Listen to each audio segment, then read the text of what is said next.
बोलत होतो आपण? सांगा, मला एकदा आठवण करून द्या. तर हा, आय वॉज टॉकिंग. मी जेव्हा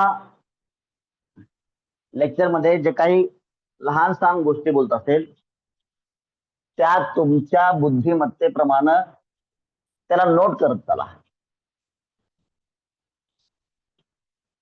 म्हणजेच आजपासून आपलं ट्रेनिंग चालू आहे. महत्वाच्या काय गोष्टी आहेत, ज्या महत्वाच्या गोष्टी आहेत त्या कमीत कमी आपल्याला समजलं पाहिजे. एवढी तरी उद्या जो अधिकारी बनणार आहे, IAS लेवलचा जो IAS च्या दर्जाचा जो अधिकारी बनणार आहे, खर तर बघा याच्यामध्ये there are some points to be argumented. वादविवाद करण्यासारखे काही मुद्दे आहेत. बरेच लोक म्हणतात की आतापासून काय करतोय, UPSC तयारी कधी करायची, आपलं ग्रॅज्युएशन वगैरे झाल्यावर किंवा 12th वगैरे झाल्यावर. तर माझा या मताला रास्त विरोध आहे. माझं तर म्हणणं आहे, UPSC तयारी, बघा माझं म्हणणं वेगळं आहे. UPSC जर तयारी पालकांनी केली तर मुलगा UPSC मध्ये सक्सेस होऊ शकतो. आणि असं आपणाला बऱ्याच फील्डमध्ये बघायला मिळतं. अनेक फील्डमध्ये तुम्ही इव्हन अनेक क्रिकेटर्स पाहत असाल की त्यांचे पप्पा, त्यांच्या आजोबांना खूप मोठा चांगला फेमस प्रसिद्ध असा प्लेअर व्हायचं होतं आणि त्याचा मुलगा किंवा त्यांचा नातू त्या प्रकारे घडला. सो UPSCचं पण असंच आहे. खूप लांब लचक लढाई आहे आणि त्याला लागणाऱ्या गोष्टी खूप वेगवेगळ्या आहेत. ऍटलिस्ट काय काय गोष्टी एका अधिकाऱ्यामध्ये पाहिजेत याच्याविषयी आपण बोलत होतो. तर अधिकाऱ्याची निर्णय क्षमता, डिसिजन मेकिंग जे आहे ना, ते डिसिजन मेकिंग खूप खूप चांगले लागते. आणि UPSC थ्रू सध्या आपण IASच बोलू सध्या आपण. आणि याच्यानंतर मग टेक्निकल स्टडीज मध्ये बाबा ह्या UPSCच्या मार्फत जे जे अधिकारी होतात, याच्याविषयी विशिष्ट स्टडी करू. सध्या आपण ही ओव्हरऑल चर्चा करतोय, एक अधिकाऱ्यासाठी चर्चा करतोय. अधिकारी म्हणून आपण प्रातिनिधिक स्वरूपामध्ये IAS ला कन्सिडर करू. ठीक आहे. सो निर्णय क्षमता, त्याला काय म्हणतो आपण, निर्णय क्षमता. आता बोलता बोलता मी सांगून जातो. माझं म्हणणं असं आहे की जेवढं कमी वय असेल ना विद्यार्थ्याचं, तेवढं त्या पालकाचं इन्व्हॉल्वमेंट असलं पाहिजे या लेक्चर्स मध्ये. त्या पालकांना ही लेक्चर समजणं गरजेचं आहे. जर आपल्या मुलाला, आपल्या पाल्याला, थोडक्यात मी वेगळ्या पद्धतीने म्हणत असतो, तुम्हाला जर IAS बाप व्हायचंय ना, तर तुम्हाला अगोदर कसं करावं लागेल, पालकांना. लक्षात घ्या. कारण जोपर्यंत पालकांना आणि शिक्षकांना समजत नाही की या विद्यार्थ्याला, पाल्याला काय लागतंय, पालकांच्या परिभाषेमध्ये पाल्य आहे, टीचर्सच्या परिभाषेमध्ये विद्यार्थी आहे, आणि दोन्ही गोष्टी एकच आहेत, एकाच गोष्टीवर आपल्याला काम करायचं. मग जोपर्यंत शिक्षक आणि पालक या दोघांना समजत नाही की एका अधिकाऱ्याला काय काय गोष्टी पाहिजेत, तोपर्यंत तो विद्यार्थ्याचं परिवर्तन अधिकाऱ्यामध्ये होऊ शकत. मग म्हणतो आपण अभ्यास नंतर करू, नाही नाही. त्याची आजची समजण्याची क्षमता काय आहे, तो कविता कशा समजून घेतो, लेसन्स कसे समजून घेतो, कोणत्या गोष्टींना कसं रिस्पॉन्ड करतो, निर्णय क्षमता कशी आहे, तो इतर लोकांशी कसं वागतो. त्याला आपण लास्ट इयरला मी बोललो होतो बघा, बिहेव्हिअरल सायन्स. आणि मुद्दाम होऊन UPSC ला डोक्यात ठेवूनच मी हे गोष्ट बोललो होतो. कोणी आहे का गेल्या वर्षीचं हे गोष्ट ऐकलेलं? कोणी आहे का टीचर्स पैकी? बोललो तुम्हाला, वर्तणूक शास्त्र या गोष्टीचं आपल्याला काय करायचं, इंट्रोडक्शन करायचं सिलेबस मध्ये, जेणेकरून हा विद्यार्थी शिक्षकांशी कसं वागतो, त्याच्या मित्रांच्या बरोबर वर्गामध्ये त्याचं वर्तन कसं आहे, त्याच्या आडोस पडोस आजूबाजूला त्याचं वर्तन कसं आहे, त्याच्या फॅमिलीमध्ये त्याचं वर्तन कसं आहे, आणि या सगळ्या गोष्टीतून घडतो तो उद्याचा अधिकारी. सो हे आपल्याला आता नाही बघायचं, मात्र मुद्दाम तुम्हाला एक झलक म्हणून सांगतो. थोडक्यात IAS चा प्रवास. आणि याच पद्धतीने मग इतर सुपर क्लास वनचा प्रवास असतो. बघा, IAS ला सुरुवातीला कलेक्टर म्हणून नेमणूक मिळते बघा, आणि याच्यामध्ये जर तो फेल झाला तर मग त्या व्यक्तीला मंत्रालयातील एखादी मुंबईला वगैरे पोस्ट मिळून जाते, ज्या ठिकाणी त्याला खूप असा काही वाव नसतो कामासाठी. साधारणतः 12 ते 15 वर्षांचं ज्यावेळेस सर्व्हिस होते त्यावेळेस हा IAS म्हणून नियुक्त झालेला जो कॅन्डिडेट आहे, हा हे जे IAS कॅडरचा व्यक्ती आहे, या व्यक्तीला साधारणतः 12 ते 15 वर्षानंतर राज्याची काही जी काही मंत्री असतात ना, मग यांच्या मंत्रालयामधील मुख्य ज्या काही हालचाली आहे, जे जे काही मुख्य पॉलिसीज आहेत, जे काही मुख्य महत्वाचे निर्णय आहेत सरकारचे, हे हाताळण्याचं काम यांना मिळतं. आणि साधारणतः 25 ते 30, बघा, 12 ते 15, बर, इथं ज्यावेळेस कलेक्टर म्हणून याची नेमणूक होते या व्यक्तीची, आणि तो ज्यावेळेस, आता काही काही लोकांमध्ये ते सगळे गुणधर्म ठासून भरले असतात असं नाही, मात्र हे जर गुणधर्म नसतील तर ते नियुक्ती झाल्यानंतर देखील, बघा लक्षात घ्या, याचा अर्थ असा नाही किंवा ज्याच्यामध्ये हे गुणधर्म असतात तेच सिलेक्ट होतात. सर्वे असा सांगतो, एक्सपर्टचा सर्वे असं सांगतो की अनेक IAS अधिकारी IAS झाल्यानंतर जेव्हा ते दिलखुलासपणे बोलतात, तेव्हा बऱ्याच बऱ्यापैकी IAS अधिकाऱ्यांकडून किंवा या दर्जाच्या अधिकाऱ्यांकडून असं बोलणं येतं की चुकलं राव, माझा निर्णय चुकला, मी या गोष्टीसाठी बनलोच नव्हतो.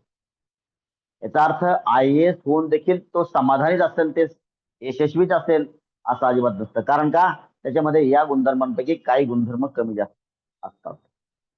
IAS होणं म्हणजे सक्सेसफुल होणं असं अजिबात नाही, तिथून खऱ्या अर्थानं सुरुवात आहे.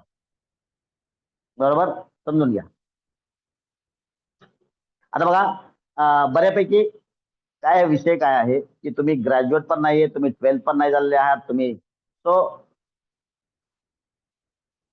माझ्यासाठी इट इज व्हेरी डिफिकल्ट की कोणत्या स्तरावर गोष्ट केली पाहिजे. मात्र मी ज्या पद्धतीने बोलतोय ते आपापल्या बुद्धिमत्तेप्रमाणे त्या गोष्टी समजून घ्या. हा, आणि आवश्यक असेल त्या ठिकाणी तुम्ही पॉईंट लिहित चला. ठीक आहे, तुम्हाला जे वाटलं की हा पॉईंट माझ्यासाठी महत्वाचा आहे. बर, 25 ते 30 वर्ष जर सक्सेसफुल सर्व्हिस केली तर हा भारताचे जे काही महत्वाचे मंत्रालय आहेत ना, केंद्रीय मंत्री वगैरे, मग याच्यामधले HR मिनिस्टर असतील किंवा तुमचे फायनान्स मिनिस्टर असतील, असे जे काही मंत्रालय आहेत भारताचे केंद्र सरकारचे, त्याच्यामध्ये हे लोक, ह्या लोकांची नियुक्ती सेक्रेटरी म्हणून होते. आणि सेक्रेटरी म्हणून नियुक्ती होणे हे सर्वोच्च नियुक्ती आहे, सर्वोच्च त्याचा प्रमोशन आहे कोणाचं, IAS. आणि जे प्रधान सेक्रेटरी बनतात ते लोक, समजा सेक्रेटरी झाले, नियुक्त झाले, तर ते साधारणतः दिवसातून 20, 25, 30 वेळेस त्या मंत्र्याशी बोलतात. कारण का हा व्यक्ती जे सांगेल तेच त्या मंत्र्याला बोलवलं. मग भारताचा फायनान्स मिनिस्टर असेल, भारताचा HRD मिनिस्टर असेल, आता फायनान्स मिनिस्टरचं घेतलं तर फायनान्स मिनिस्ट्रीच्या अंडरमध्ये कोण येतं, RBIचा गव्हर्नर, आणि RBIचा गव्हर्नर कोणाला रिपोर्ट करतो, या सेक्रेटरीला. तो एवढी मोठी पोस्ट असते ती जवळजवळ सर्वोच्च पोस्ट असते. आणि त्याच्याही पेक्षा पुढची आणखी नेक्स्ट स्टेप आहे, ते प्रधान सेक्रेटरी, प्रधान सचिव, पंतप्रधानांचा. मग पंतप्रधान हा व्यक्ती त्या प्रधान सेक्रेटरीला विचारल्याशिवाय कोणताही निर्णय घेत नाही, त्याचे सर्वोच्च पद झालं. तो एवढ्या महत्वाच्या पदावर ज्या व्यक्तीला नियुक्त करायचे, त्याची बुद्धिमत्तेची लेवल काय असली पाहिजे. सो काल मी बोलतो तुम्हाला, निर्णय क्षमतेत तुम्हाला काय पाहिजे, तुमच्यामध्ये IQ हा खूप चांगला डेव्हलप झालेला असला पाहिजे. साधारणतः इंटेलिजन्स क्वेश्चन जो आहे, हा क्वेश्चन तुम्ही जर याला मेजर केलं तर साधारणतः 90 to 110 असतो. अधिकाऱ्यांचा 120 to 140 असा अपेक्षित असतो. काही लोकांचा हा 200 पर्यंत मिळतो आणि जे सुपर कम्प्युटर्स असतात जगात एकाच दुसरा व्यक्ती घडलेला असतो त्यांचे साधारणतः 230 ते 260 दरम्यान IQ सापडतात. 260 आहे. हे वेगवेगळे स्तर आहेत.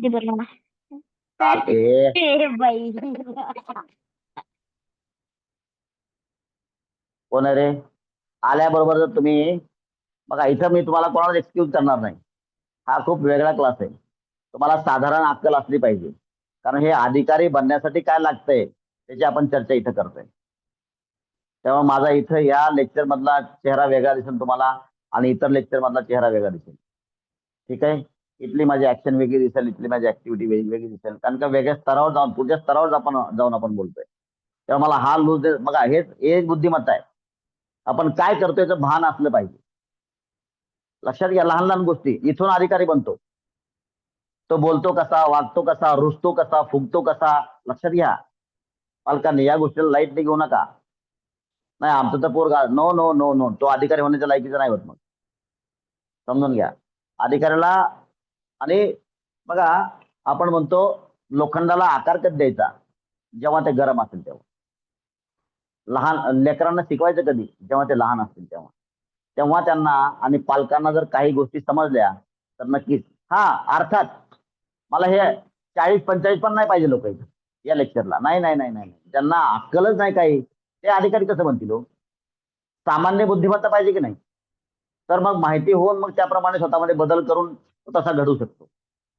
ज्याला बेसिकच अक्कल नाही त्याला किती जरी पाणी घातलं बघा लक्षात घ्या त्या बघा झाडाला काही फांद्या असतात त्याच फांद्यांना फळच येत नाही. 3-4 पूर्वेकडच्या किंवा पश्चिमेकडच्या 1-2 फांद्याला तेवढेच फळं येतात. दक्षिणेकडच्या उत्तरेकडच्या काही फांद्या अशा असतात त्याला वाटेवर दिशावर बोलत नाही. तुमचं झाड बघा आंब्याचं झाड असेल किंवा कोणत्याही फळाचं झाड असेल त्या तुम्हाला दिसतं की त्या झाडाच्या काही फांद्याला. तसं आपल्या शाळेतील प्रत्येक लेकरू हे IAS बनवलं असं अजिबातच नसतं. मात्र हे लेक्चर्स ऐकल्यावर काय होईल तर तो व्यक्ती परिपक्वतेकडे वाटचाल करेल एवढं मात्र निश्चित आहे. अधिकारी बनवण्याची याची अजिबात खात्री नाही. मात्र तो वाया जाणार नाही याची मात्र पक्की खात्री आहे.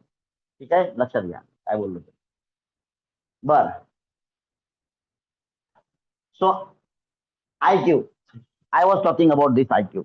सो IQ म्हणजे काय एक समजदारीच्या पद्धतीनं जे एक समजदार व्यक्तीला ज्या पद्धतीने निर्णय घ्यायचे असतात त्या पद्धतीनं निर्णय घेण्याची क्षमता असणं.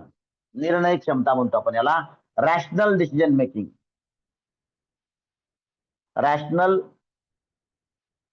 डिसिजन मेकिंग ॲबिलिटी क्षमता ॲबिलिटी त्या व्यक्तीची असली पाहिजे. आणि याला आणखी त्याला काय म्हणता येईल रॅशनॅलिटी पाहिजे. त्याला आपण म्हणतो लॉजिकल थिंकिंग पाहिजे त्याची.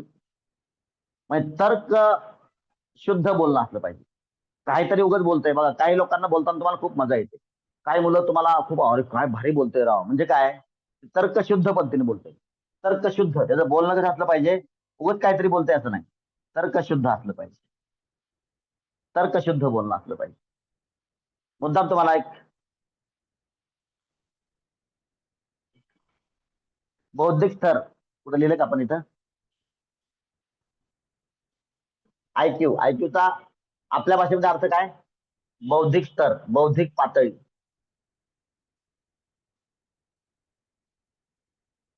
बौद्धिक स्तर किंवा बौद्धिक पातळी. आता एका व्यक्तीनं एकदा एक वक्तव्य केलं होतं. याचा अर्थ माझा IQ खूप जास्त आहे असं मला म्हणायचं नाही. मात्र मी प्रॅक्टिकल उदाहरण सांगतो. एक ठिकाणी बसलो होतो आणि त्याने म्हणला आमचं इम्प्रेशन फक्त ना पहिल्या इन्स्टन्स मध्ये पडतं. जेव्हा आम्ही तोंड उघडतो ना त्यावेळेस लोकांना समजतं की आम्ही तेवढे महत्वाचे नाही आहोत. आणि त्यानं मग मला बोलून दाखवलं एकदम ओपनली खुल्या मनानं खुल्या अंतकरणानं. मला मात्र तुमचं तसं नाही. ज्यावेळेस तोंड उघडता त्यावेळेस लक्षात घ्या सॉरी तो खूप उच्च पातळीवर जाऊन बोलला असं नाही समजून घ्या. आणि तुम्ही ज्यावेळेस बोलता त्यावेळेस समजतं की हा काहीतरी क्वालिटी आहे बोलण्यामध्ये. आता त्याच्या बोलण्याचं टेक्निकल एक्सप्लेनेशन तुम्हाला हे सांगतोय. तुमचं बोलण्यामध्ये तर्कशुद्धता असली पाहिजे. तुम्ही ज्यावेळेस बोलता त्यावेळेस लोकांना एक मजा आली पाहिजे तुमच्यावर बोलण्यामध्ये, आणि त्याला वाटलं पाहिजे यार आणखीन काही वेळ बोलावं. याचे मुद्दाम तुम्हाला काही उदाहरणं सांगतो. मी माझ्याकडं सहसा मी माझ्या लाईफशी रिलेटेड उदाहरणं सांगण्याचा प्रयत्न करत असतो, जेणेकरून तुम्हाला ते कोरिलेट करता यावं. मी धाराशिवला एकदा 4 दिवसांचा मी एकदा बोललो होतो तुम्हाला पाठीमागे. आणि इव्हन इथे कॉलेज आहे चिंचवडला, पेट्रोल पंपच्या पाठीमागे एक कॉलेज आहे. निरामय हॉस्पिटलच्या समोर आणि रोडच्या मध्ये एक कॉलेज आहे, BCAचं कॉलेज. तिथे मी 4-5 दिवसांचं ट्रेनिंग घेतलं होतं. सो ते ट्रेनिंग हे विद्यार्थ्यांना मोटिवेशन साठी होतं. सो 3-4 दिवसांनी विद्यार्थ्यांनी सांगितलं की बाबा आम्हाला असं वाटलं होतं की एकच व्यक्ती आहे, ते पण स्त्री पात्र नाही. स्त्री पात्र असल्यावर लोक कमीत कमी खेळून राहतात. काहीतरी स्त्रीमध्ये सौंदर्य तरी असतं. पुरुषाकडे ते सौंदर्य पण नसतं, प्रॅक्टिकल. आणि आम्हाला वाटलं होतं की बाबा आम्हाला काही दिवसभर दम निघेल का नाही माहित, म्हणजे तुम्ही आम्हाला ते तुमचं आमचं चित्त तुम्ही खेळवून ठेवाल का नाही माहित नाही. मात्र तिसऱ्या दिवशी त्या लोकांनी सांगितलं की तसं काही झालं नाही. तात्पर्य त्यांना 3 दिवस ट्रेनिंग मध्ये खूप खूप खूप मजा आली. समजून घ्या. कारण काय, तुमच्या बोलण्यामध्ये तर्कशुद्धता असली पाहिजे. तुमचं बोलणं हे लॉजिकल वाटलं पाहिजे समोरच्याला. आता लॉजिकल वाटलं पाहिजे म्हणजे काय, त्यांनी लॉजिकचा अभ्यास करून तुमचं बोलणं ऐकायला आलं पाहिजे का, असं अजिबात नाही. थोडक्यात लेमॅनसाठी, साधारण माणसासाठी, की तुमच्या बोलण्यामध्ये समोरच्या व्यक्तीला इंटरेस्ट तयार झाला पाहिजे. आणि तो इंटरेस्ट तयार कधी होतो, जर त्या समोरच्या व्यक्तीचं बोलणं तार्किक असेल तर. फाईन. मग हे बुद्धिमत्ता बौद्धिक स्तराचं किंवा IQ आणखीन थोडंसं एक्सप्लेनेशन सांगा सर. हा बघा, अधिकाऱ्याला तर लागतो साधारणतः 120 ते 140. जर तुम्हाला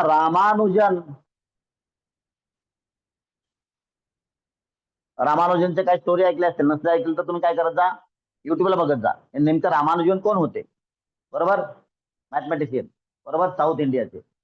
किंवा आपले बोस असतील, आपले सायंटिस्ट होते बोस म्हणून. तुमचे आपले APJ अब्दुल कलाम. ह्यांचे बौद्धिक स्तर हे थोडस या 140च्याही पुढच्या लेवलला होते. तुम्ही जर पुढे गेले, न्यूटन किंवा आईन्स्टीन यांचे 200+. हा याचा रेफरन्स आहे.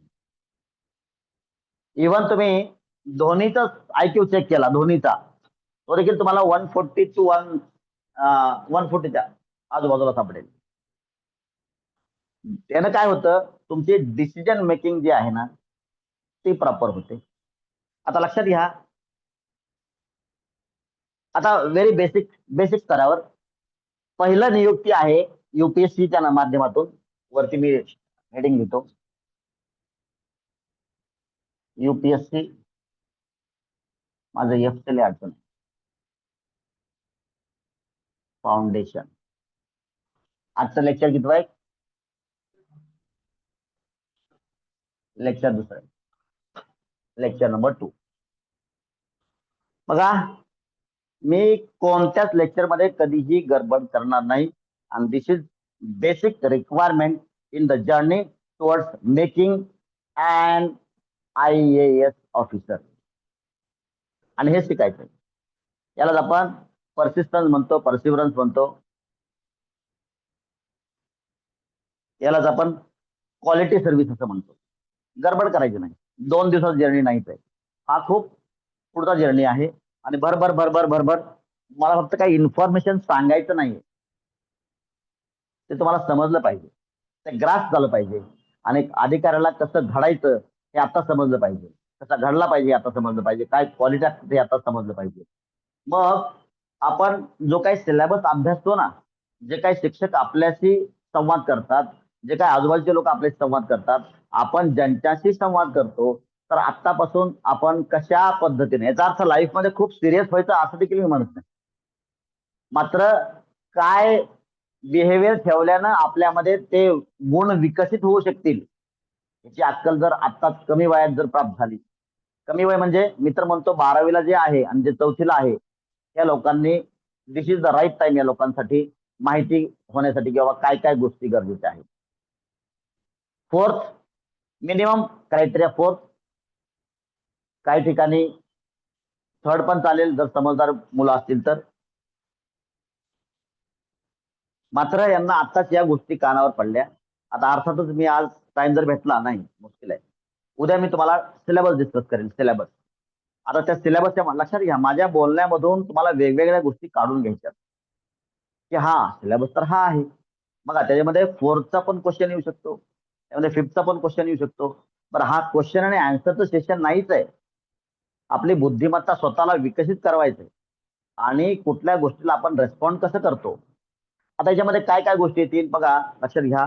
एखाद्याने तुम्हाला मोटरसायकल आडी मारली, अर्थात ते पुढच्या टॉपिक मध्ये येणार आहे, इमोशनल इंटेलिजन्स मध्ये, इमोशनल क्वेश्चन मध्ये, त्यामध्ये ते आपण चर्चा करू. फाईन. सो याच्याही पुढचं नेक्स्ट लेवलचा जो आयक्यू लागतो तो लागतो तत्ववेत्ते. आणि तर हे उच्च दर्जाचे फिलॉसॉफर्स आहेत खऱ्या अर्थानं. याच्यामध्ये कोण कोण येतं मग? स्वामी विवेकानंद,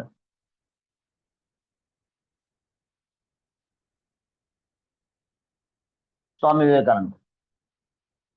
बर NDA नाही देत मी, विवेकानंद देतो. विवेकानंदा का? तो तसा ठीक आहे. It is not Vivekananda only, Vivekananda म्हणून तरी तसंच आपल्याला लिहायचं असतं, ते स्वर तसा वाढतो. मात्र विवेकानंद न म्हणता वी कॅन से विवेकानंद. बघा हे ऍट द एज ऑफ 39 जगाला सोडून गेले, मात्र जगाला माहित झाले. आणि आपण डायलॉग मारतो, लाईफ स्टार्ट ऍट 40. आपण म्हणतो 40व्या वर्षी जीवनाची सुरुवात होते. लक्षात घ्या. सो किती पुढे, आता तुम्हाला मुद्दाम सांगतो, IQ चा जेव्हा जेव्हा विचार येतो ना, तुम्हाला काही लोकांना बोलल्याचं वाटतं, बापरे काय हुशार आहे राव हा, वाटतं की नाही? याचा अर्थ there is difference in IQ. तुम्हाला काय वाटतं तो? बिकॉज तुम्ही तिथपर्यंत पोहोचत नाही आहात. लक्षात घ्या, साधी गोष्ट आहे. एखादा व्यक्ती वजनदार आहे म्हणजे काय आहे? एखाद्या व्यक्तीचं वजन 50 आहे, मग आपण तुम्हाला विचारलं हा 50 वजन आहे, मग कमी का जास्त आहे? हे स्वतःमध्ये कमी पण नाही जास्त पण नाही. तुम्हाला सांगितलं ही लाईन आहे, ही लाईन आहे, ही लाईन लांब आहे का आखूड आहे, तुम्हाला काही सांगता येत नाही. तर दुसरी लाईन ही आखूड आहे का लांब आहे, तर याला कोणाची तरी तुलना करावी लागेल ना. कोणाच्या तुलनेमध्ये मी बोलू बाबा? स्वतःमध्ये लांब पण नाही ना आखूड पण नाही. तसं हे वजन जास्त पण नाही आणि कमी पण नाही, until unless you compare that weight with some other weight. जर दुसरं वेट 60 आहे तर हे वेट कमी आहे, 40 बरोबर जर कम्पेअर केलं तर हे वेट जास्त आहे. समजून घ्या. जेव्हा तुम्हाला एखादा व्यक्ती जास्त वाटतो याचा अर्थ तुम्ही त्याच्यापेक्षा याच्यामध्ये, आणि हेच पाहिजे, याला ऍक्सेप्टन्स असं म्हणतात. आणि हे अनेक गुणधर्म, भरपूर सारे गुणधर्म आहेत, भरपूर सारे गुणधर्मांपैकी हा एक गुणधर्म आहे. तुमच्यामध्ये ऍक्सेप्टन्स पाहिजे, तुम्हाला स्वीकारता आलं पाहिजे. क्लासमध्ये बऱ्याच वेळा असतं बघ, कोणतरी बोलतं आणि शिक्षक ओरडून ओरडून एकदम त्याच्या कंठ सुकून जातो आणि कोणीच बोलत नाही की मी बोललो म्हणून. मग हा महामूर्खपणा आहे. तर त्याची एवढी, तर माझ्याकडून झालं बरं का, ते चुकून बोललो होतो, त्याला म्हणतात ऍक्सेप्टन्स. तो तो नेक्स्ट लेवलला जाऊ शकतो, लक्षात घ्या. आणि हे शिक्षकांना समजतं, पालकांना समजतं. मात्र हे जे लेक्चर्स ऐकणार तुम्ही टीचर्स आहात ना, तुम्हाला आजपासून तुम्हाला विद्यार्थ्यांकडे बघण्याचा चष्मा बदलेल तुमचा. अरे यार हा हे होऊ शकतो, हा हे होऊ शकतो बरं का. सो इनडायरेक्टली तुम्ही काय होणार आता इथून पुढं? शिक्षक प्लस करिअर गाईड बनणार. So you will be able to guide the student for their career. तुम्हाला वेगळा चष्मा तयार होणार आहे. तर त्या विद्यार्थ्यामध्ये तुम्हाला चुणूक दिसणार, चुणूक. आणि ते तुम्ही बघण्याचा प्रयत्न कराल, अरे यार हे काहीतरी वेगळंच आहे. आणि हे कशावर अवलंबून आहे? त्याचा बौद्धिक स्तर काय आहे. आणि म्हणून ह्या स्कूल लेवलच्या ज्या काही स्मॉल स्मॉल एक्झाम्स असतात ना, ऑलिम्पियड असेल, स्कॉलरशिप असेल, नवोदय असेल, याच्यातून काय होतं की आपल्याकडे कशा प्रकारची मॅन पॉवर अवेलेबल आहे हे देशाला बघायचं असतं. जसं तुम्ही बघता की नाही, घरामध्ये कोणकोणत्या प्रकारचे व्यक्ती आहेत, कोणकोणत्या प्रकारचे व्यक्तिमत्व आहेत, किंवा घरामध्ये तुमच्याकडं जमीन आहे, सपोज कोणताही यू टेक एनी एक्झाम्पल, तुमच्याकडे शेती आहे, तर 2 एकर अशी आहे, 2 एकर तशी आहे, तुम्ही बघता की नाही स्तर, प्रत्येक शेतीचा जो काय प्रत्येक तुकड्याचा जो स्तर असतो ना, तुमच्या शेत जमिनीच्या तुकड्याचा तो स्तर वेगवेगळा असतो. तसं भारताला आपल्याला व्यवस्थेला बघायचं असतं की आपल्याकडे जे मॅनपॉवर आहे ते कोणत्या स्तराची आहे, कोणत्या पद्धतीची आहे, कोणत्या लेवलची आहे. मग हे पडताळण्याचं वेगवेगळं माध्यम आहे. त्यातले हे माध्यम कोणते? लहान लहान स्पर्धा परीक्षा आहे, समजून घ्या. सो दुसरी गोष्ट मला बोलायचं झालं तर, ओके, आणखी याच्यामध्ये आपल्या माझ्याकडे आहे. सो स्वामी विवेकानंद कधी गेले? 39व्या वर्षी गेले आणि जगाला तत्वज्ञान शिकून गेले आणि छाप पाडून गेले जगावर. म्हणजे काय? यांचा IQ. याच्याही पलीकडे पुढे बोलायचं झालं तर शंकराचार्य.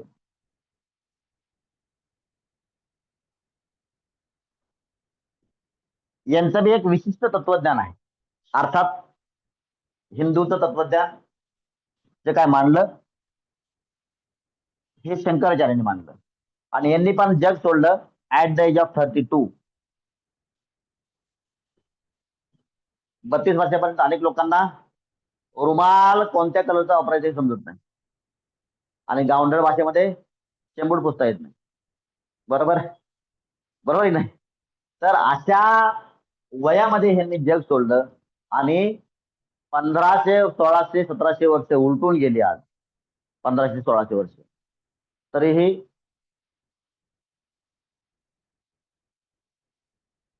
छान. हा हा, ऑफकोर्स चाणक्य वगैरे अर्थातच. सो पण ते याच्या हा याच्या आसपासच, ते चाणक्य वगैरे यांच्या आसपासच एवढा मोठा.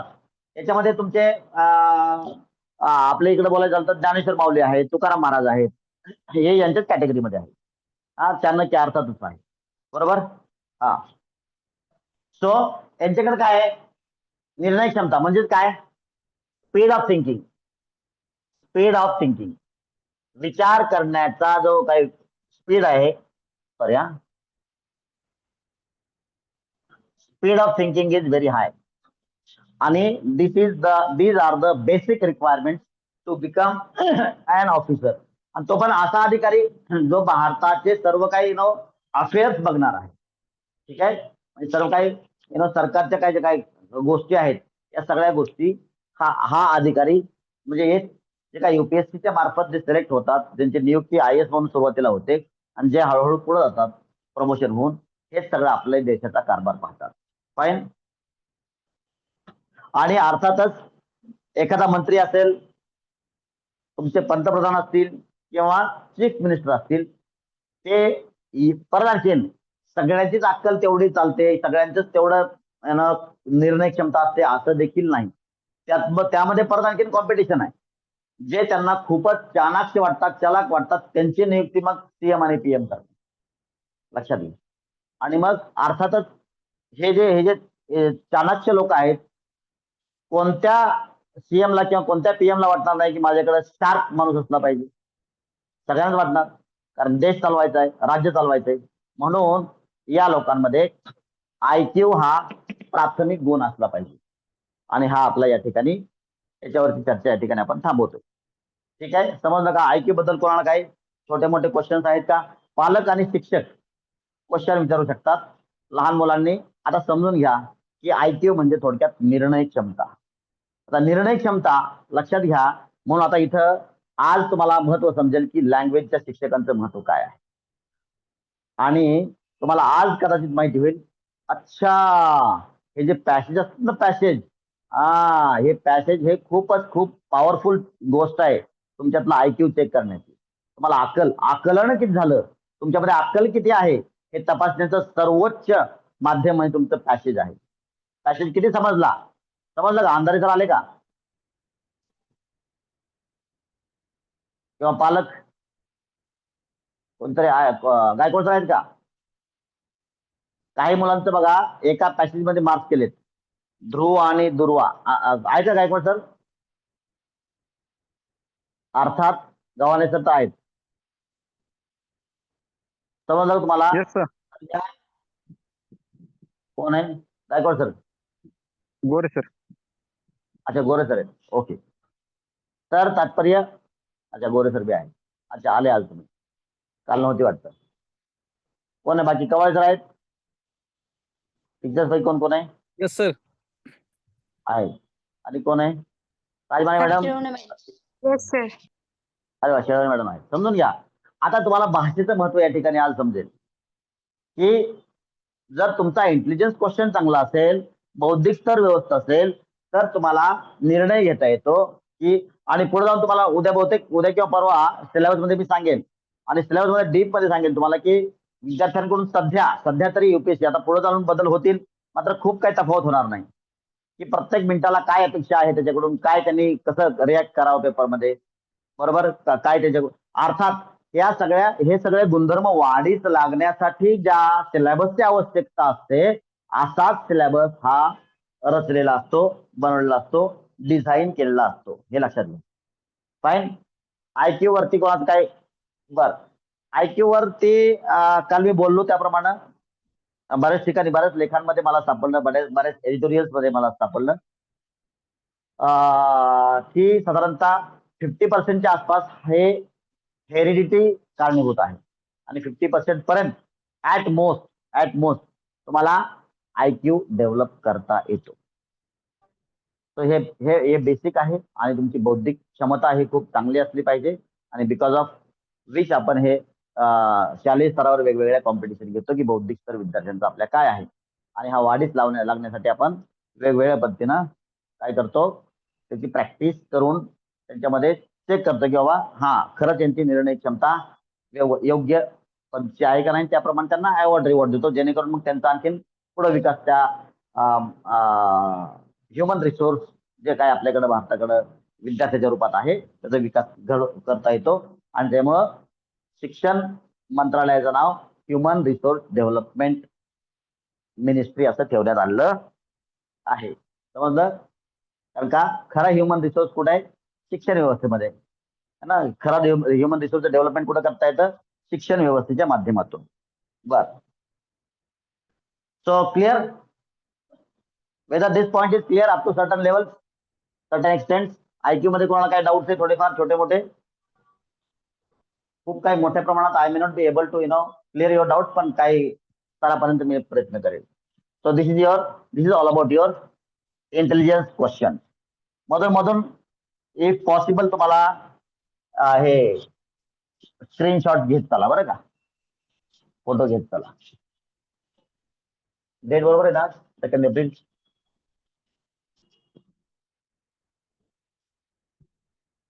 पुढचा खूप खूप महत्वाचा मुद्दा आहे, दॅट इज इमोशनल क्वेश्चन.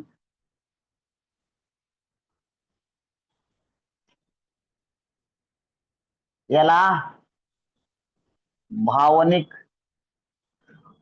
क्षमता,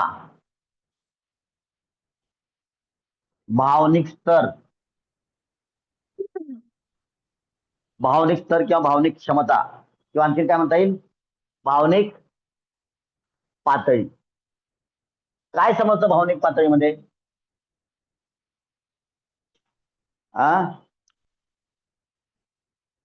तर लहान लहान गोष्टी घडल्या आणि त्याच्यावर बघा काही मुद्दाम इकडं महिलांचं नाव घेतो मी. महिलांच्या डोळ्यात ताबडतोब अश्रू साखळतात, बरोबर आहे का? खरं आहे खोटे माझं? मात्र याचा अर्थ त्यांचा भावनिक स्तर खूप मोठा असतो असं घेऊ नका. आणि जो बिकट प्रसंगात देखील, कोण आहे रे प्लीज, हे मोठे लोक आहेत, मोबाईलला कोण टच करू नका रे. आणि सर ते बघा कोण ज्यांना काही समजत नाही, ज्याला अक्कल नाही ना, या लेक्चर मध्ये मला फक्त आणि फक्त समजदार लोक पाहिजे. पालकांनी बसण्याचा प्रयत्न करत जा, कारण का विद्यार्थ्याच्या डोक्यावरून जाणाऱ्या काही गोष्टी देखील येण्याची शक्यता आहे. लक्षात घ्या, युपीएससीच्या नावानं हा चालू केलेला आपला यज्ञ आहे. त्याच्यामध्ये खूपच पवित्र गोष्टी बोलल्या जाणार आहेत. तर याचं संकलन करण्याचा प्रयत्न करा. मधून मधून डिस्टर्ब करू नका. कोणतरी काहीतरी मोबाईलवर दाबलं, बटन दाबलं, मूर्ख लोक आहेत हे. यांचा आणखीन तेवढा विकास झाला नाही, यांनी नाही आलं तर चालतंय. ज्याला समजत आहे त्याने येऊ नका रे क्लासला. तुमच्यासाठी नाही आहे हे. फक्त आणि फक्त फक्त क्रीम लोकांसाठी आहे. मी जे बोलतोय हे फक्त क्रीम लोकांसाठी आहे. लक्षात घ्या. मुद्दाम तुम्हाला सांगतो, ही सेवा माझ्या मुलाला देखील उपलब्ध नाही. तुम्हाला ही सेवा उपलब्ध करवतोय मी. समजून घ्या, याचं महत्व समजून घ्या. समजलं? फाईन. तर पुढचा मुद्दा आहे भावनिक क्षमता.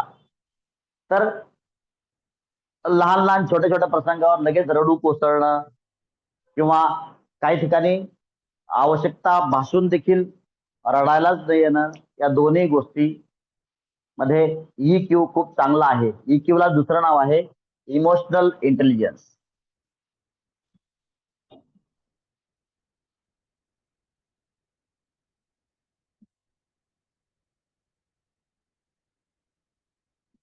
भावनिक हुशारी म्हणतो आपण त्याला. भावनिक हुशारी. भावनिक हुशारी म्हणजे काय? म्हणजे जेव्हा जेव्हा जिथं जिथं जेवढ्या प्रमाणात आवश्यक आहे तेवढ्या भावनांना समजून घेणं, भावनांना आदर देणं आणि त्यांना नियंत्रित करून त्या ठिकाणी तुम्हाला कसं व्यक्त झालं पाहिजे याचं सर्वोच्च मापन, सर्वोच्च समजदारी तुमच्याकडे असणं म्हणजे त्याला EQ खूप चांगला आहे असं म्हणता येईल. Emotional question, emotional intelligence. लहान लहान गोष्टी बघा. छोटंसं उदाहरण देतो. काल पाऊस झाला. रिक्षावाला मुद्दाम म्हणून त्याने काय केलं, चिखल उडवला आणि तुम्ही मग अरे मग तिकडं आमरी तुमरी झाली वगैरे वगैरे. ते सिच्युएशन काय आहे, आपण कुठं आहोत, आपला कसं व्यक्त व्हायला पाहिजे, आपण व्यक्त कसं होतोय, याला इमोशनल इंटेलिजन्स म्हणतात. म्हणजे भावनांना समजून घेणं आणि त्यांना नियंत्रित करून योग्य पद्धतीनं रिॲक्ट होणं.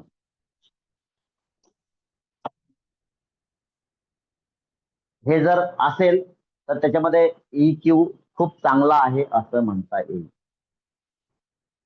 आता बघा विषय बघा. एखाद्या पालकानं विद्यार्थ्याला पाल्याला खूप चोप देणं, तात्पर्य समोरच्या व्यक्तीच्या भावना समजून घेऊन, सिच्युएशन समजून घेऊन त्या प्रकारे त्याला साजेसं असं सुनियंत्रित वर्तन करणं, तरच आपला EQ खूप चांगला आहे असं म्हणता येईल. बरं, EQचा बराचसा भाग हा पालकांकडून आणि शिक्षकांकडून विद्यार्थ्यांपर्यंत पोहोचतो. कारण त्याचा ब्रेन हा ट्रेन होतो. तुम्ही कोणत्या गोष्टीला कसं रिॲक्ट करता. आणि सहसा लहान मुलांचे आदर्श म्हणजे आपले फॅमिली मेंबर, आडोशी पडोशी, आजूबाजूचे लोक आणि शिक्षक असतात मोठ्या प्रमाणात. त्याच्यामुळे हे कसे बिहेव करतात, कसे रिॲक्ट करतात, त्यांचं वर्तन कसं असतं याच्यावरून मग त्यांचं वर्तन ठरतं. म्हणजे EQ हा बऱ्यापैकी आजूबाजूच्या गोष्टींवर तयार होत असतो, विकसित होत असतो. मग आपण लक्षात म्हणून मी बोलतो की पालकांनी हे लेक्चर्स ऐकणं खूप गरजेचं आहे. समजा एखाद्या विद्यार्थ्याने होमवर्क नाही केला, त्याला एवढा मारला की त्याचं शाळेकडे येण्याचं इच्छाच मेली. समजून घ्या. भावना की याच्यावर या परिस्थितीमध्ये मी कसं बिहेव केलं पाहिजे. माझ्या भावना मला कंट्रोल कर. राग आलाय, मान्य मला राग खूप आलाय, मूर्ख आहे तो, परंतु मी तसं बिहेव केलं पाहिजे का, माझ्याकडे तो EQ आहे का. जर माझ्याकडे तो EQ नाहीये मग ट्रान्सफॉर्म कसा होणार विद्यार्थ्यांमध्ये, तो कसं काय जाणार. समजून घ्या.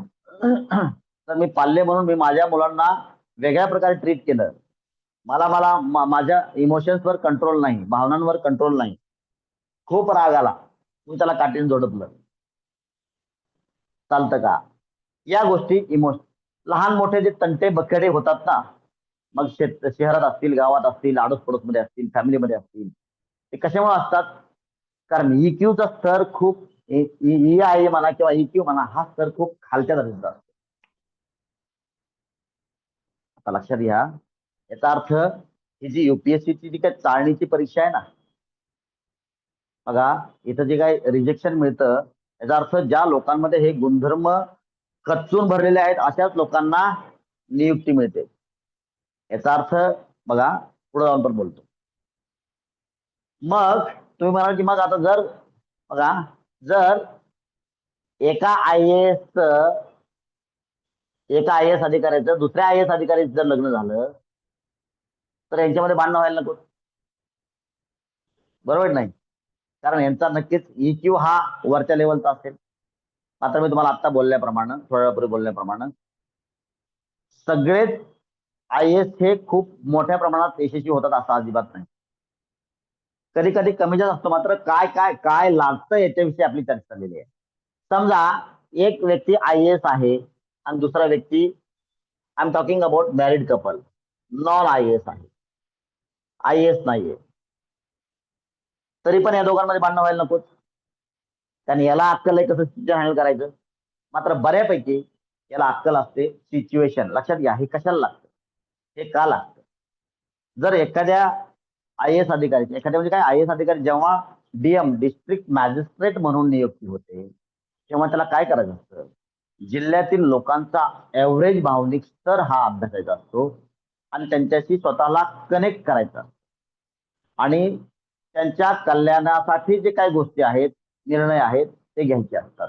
मात्र जोपर्यंत या जिल्हा अधिकाऱ्याला भावनात्मकरित्या त्या जिल्ह्यातील लोकांची, जनतेची, जर तो व्यक्ती राज्य स्तरावर काम करत असेल तर राज्यातील लोकांच्या भावना, भावनिक स्तर, किंवा देशाच्या केंद्रीय स्तरावर जर तो IAS काम करत असेल, प्रमोशन होऊन गेलेला असेल तर सेक्रेटरी लेवलला, तर त्या व्यक्तीला समाजाशी कनेक्ट करता आलं पाहिजे. EQ हा खूप मोठा विषय आहे. EQ म्हणजे सामान्य समजदारी. समजदारीची लेवल त्यांची खूप भारी असली पाहिजे. EQ मध्ये स्वतःच्या भावना समजून घेणं देखील आहे, समोरच्या व्यक्तीच्या भावना समजून घेणं देखील आहे, त्या भावनांचा आदर करणं देखील आहे, स्वतःच्या भावनांवर नियंत्रण करणं देखील आहे आणि त्या सिच्युएशनला मिळतं जुळतं कसं वागायचं. आता याच्यामध्ये बघा, याच्यामध्ये वेगवेगळे एक्झाम्पल्स आहेत. जसं की जेव्हा 1915च्या सुमारास महात्मा गांधी बॅरिस्टर बनवून, महात्मा गांधी तर दोन्ही ठिकाणी उदाहरण आहेत, EQ मध्ये पण आहे आणि पर्सिस्टन्स, TQ मध्ये पण आहे. पुढचा आपला मुद्दा आहे पर्सिस्टन्स क्वेश्चन, पर्सिस्टन्स इंटेलिजन्स, हा पुढचा मुद्दा आहे चर्चेचा. तर जेव्हा हे 1915च्या सुमारास बॅरिस्टर बनल्यानंतर मग तिकडं साऊथ आफ्रिकेमध्ये खूप चांगल्या प्रमाणात सक्सेस, यश मिळाल्यानंतर चळवळीमध्ये, कामगारांची चळवळ वगैरे असेल, गरिबांसाठी काम केलेलं असेल, हे सगळं करून जेव्हा भारतात आले, एक बॅरिस्टर दर्जाचा माणूस, बघा इथं देखील इव्हन वकील म्हणतात, वकील साहेब म्हणतात लोक त्यांना, वकील साहेब. आणि ते त्या काळचे, ज्यावेळेस शिक्षण म्हणजे खूपच दुर्मिळ गोष्ट होते, त्या काळातील बॅरिस्टर होते. बॅरिस्टर म्हणजे ज्यांना लॉचं शिक्षण, कायद्याचं शिक्षण इंग्लंडमधून पूर्ण केलं, त्यांना बॅरिस्टर अशी डिग्री मिळते इंग्लंडमध्ये, त्यांना बॅरिस्टर असं म्हणतात. इथल्या वकिलांना बॅरिस्टर नाही म्हणत, ठीक आहे. इंडियाच्या वकिलांना ऍडव्होकेट म्हणतात, तिकडच्या वकिलांना बॅरिस्टर ही डिग्री, पदवी मिळते बाय द वे.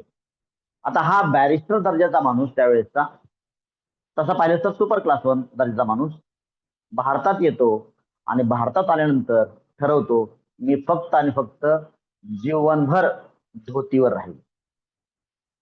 हे काय आहे? हे इमोशनल क्वेश्चन, इमोशनल इंटेलिजन्सचं उच्च दर्जाचं उदाहरण आहे. काय झालं? कारण ज्यावेळेस ते भारतात आले, आजही म्हणा किंवा कालही म्हणा, भारतामध्ये कमालीचं दारिद्र्य होतं आणि लोकांना अंगावर परिधान करण्यासाठी आवश्यक तेवढा कपडा देखील उपलब्ध नव्हता. मग त्या पंचानं काय केलं, पंचा जो होता, धोती जी होती, धोतीनं काय केलं, त्या गांधीजींना करोडो लोकांशी, पूर्ण भारतातील गरीब लोकांशी, भारताशी कनेक्ट केलं. त्यांच्या भावनात्मक रित्या ते त्यांची कनेक्ट झाले. मग फॉर एक्झाम्पल मिठाचा त्यांनी सत्याग्रह केला. मिठाचाच का केला? गुलाबजामुनचा सत्याग्रह का नाही केला? गुलाबजामुन पाहिजे. तात्पर्य तर त्या मेजॉरिटी काय आहे, नमक प्रत्येकाला पाहिजे. गुलाबजामुन प्रत्येकाला पाहिजे का? आपण वर्षातून 1 किंवा 2 वेळेस खातो. तेव्हा वजन कंट्रोल करायचं तर कधीच खात नाही. बरोबर गव्हाणे सर? बरोबर आहे का? येस खाता तुम्ही येस नो गुलाबजामुन खाता का? नाही. नाही नाही मी पण नाही खात. तर तात्पर्य समजून घ्या. मग सत्याग्रह मिठाचाच का केला? तात्पर्य या सगळ्या गोष्टींमध्ये तुम्हाला मिळेल की हे इमोशनली कनेक्ट व्हायचंय, भावनात्मकरित्या कनेक्ट व्हायचंय. आणि मग ज्यावेळेस तुम्ही कनेक्ट होता त्यावेळेस कम्युनिकेशन करणं खूप सोपं असतं. कुठलीही घटना घडली, तुम्ही एखाद्या घरामध्ये सांत्वनासाठी गेला, तर त्यांच्या भावना समजून तुम्ही त्याप्रमाणे त्यामध्ये सामील होता आणि त्यांच्याशी संवाद करता. त्यावेळेस त्यांचे संवाद करता तुमच्या चेहऱ्यावर देखील त्या प्रकारच्या भावना उमटलेल्या असतात आणि तेव्हा तुम्ही त्यांना कनेक्ट करू शकता आणि त्यावेळेस संवाद होऊ शकतो. आता नेते मंडळी, आपण अनेक वेळेस रात्रंदिवस लोक नेते मंडळींना सेवा देतात. बघा काय सोशल मीडियावर चाललं असतं, अफाट, भयंकर, महाभयंकर. मग या सगळ्या गोष्टी, प्रत्येक गोष्टींवर त्यांना रिॲक्ट करायचं म्हणल्यास बघा, नेते मंडळी देखील EQ जो असतो तो खूप उच्च स्तराचा असतो. त्याला माहिती आहे कोणाशी कसं कनेक्ट व्हायचं भावनात्मकरित्या, म्हणजे इतरांच्या भावना. त्यामुळे तो नेता आहे. इतर लोक भावनात्मकरित्या त्याच्याशी कनेक्ट झाले आणि म्हणून त्या व्यक्तीला काय केलं, नाही हा आमचा लीडर राहील. म्हणून नेते मंडळीमध्ये हा EQ खूप चांगल्या पद्धतीचा असतो, मोठ्या प्रमाणात उच्च लेवलचा आढळतो. सो EQचा वी आर ऑलरेडी डन. EQचा अर्थ काय की भावनांना एकदम सूक्ष्म पद्धतीनं समजून घेऊन, आपल्या भावना असतील किंवा इतरांच्या भावना असतील, या भावनांना समजून घ्यायचं, त्यांना कंट्रोल करायचं. आता याच्यामध्ये अनेक गोष्टी येतात. ऍक्सेप्टन्स पण येतो बरं का. ऍक्सेप्टन्स म्हणजे स्वीकार, सहज स्वीकारता आले पाहिजे मला गोष्टी. भावनात्मक होऊन नाही हे भावनात्मकतामध्ये तुमचा इगो पण आलेला असतो. मग त्या ठिकाणी भावनात्मक होऊन माझा अपमान होतोय वगैरे, मग मी कसं काय ऍक्सेप्ट करू? नाही, तुमच्यामध्ये ऍक्सेप्टन्स असला पाहिजे. आणि या बेसिक गोष्टी एका चांगल्या अधिकाऱ्याला खूप आवश्यक आहे. So what is emotion? Emotion is nothing but it is understanding the emotions of yourself and the others very very minutely, controlling them and taking the decisions as per the suitability of the situation. त्याला आपण emotional intelligence म्हणतो. या EI ची चर्चा आपण पुढे उद्या अशीच चालू ठेवू आणि याच्यानंतर येईल PQ. सो हा दुसरा मुद्दा आहे. अर्थात हे 2-3 मुद्दे झाल्यास आपण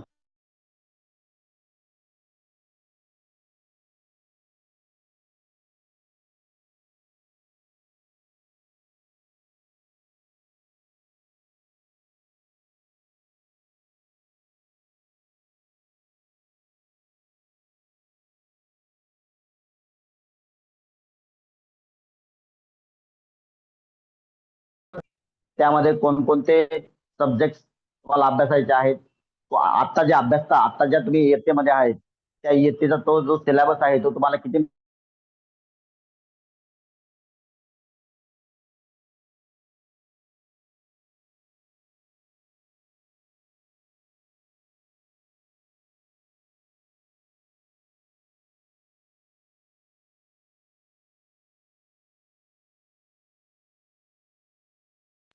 आला का? माझा आवाज येतोय का? आवाज येतोय माझा? Yes sir. त्याचा अंडरस्टँडिंग त्या विद्यार्थ्याचं, पालकाचं, शिक्षकाचं अंडरस्टँडिंग कोणत्या लेवलला कसं असलं पाहिजे, या गोष्टींचा उहापोह खूप गरजेचा आहे. आतापासून त्यानं अभ्यास करताना काय त्याचा दृष्टिकोन तयार झाला पाहिजे, या सगळ्या गोष्टी मला असं वाटतं ज्यावेळेस मी सिलेबस डिस्कस करेल त्यावेळेस त्या गोष्टी तुम्हाला क्लिअर होतील. आणि प्रत्येक गोष्ट आज जे वाचतोय, जे अभ्यास करतोय, हे मला उद्या अधिकारी बनवण्यासाठी किती महत्वाचे आहे हे तुम्हाला त्यातून समजून येईल. All right. So with this पुन्हा एकदा सांगतो मी, गडबड कुठंच कधीच करणार नाही. गडबड करून आपल्याला कुठंच पोहोचता येत नाही. गडबड करून एकाच ठिकाणी पोहोचता येतं, ते म्हणजे कुठंच नाही. You can reach only up to the point which is nowhere. You reach nowhere if you hurry, if you do hurry for achieving anything. Fine. So with this, shall we have pause for the day? Yes, sir. We will Yes, have sir. pause. We will Thank have you, sir, pause. for Thank you so much. today's nice Yes, lecture. sir. Sir, today's nice lecture.